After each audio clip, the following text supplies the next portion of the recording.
Rideau baissé, entrée condamnée.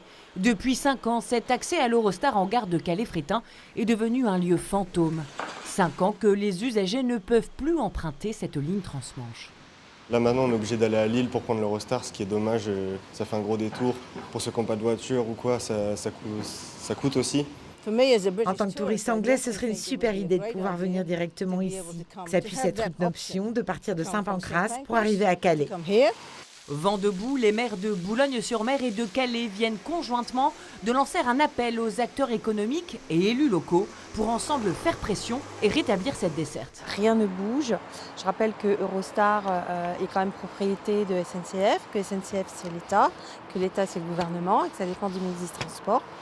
Et donc, par conséquent, on ne comprend pas que l'on ait construit en fait une gare TGV exprès en fait pour l'Eurostar et que ceci ne s'arrête pas. Et donc, on considère que c'est un préjudice en fait au développement économique et à l'attractivité de la bande littorale.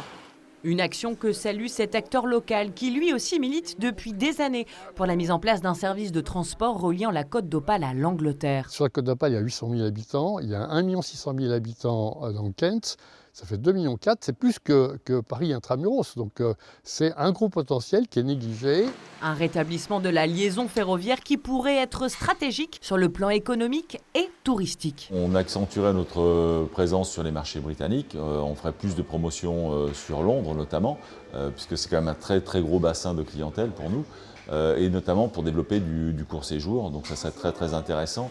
Contacté ce matin, Eurostar nous a indiqué que la réouverture de leur service en gare de Calais n'était pour l'instant pas d'actualité.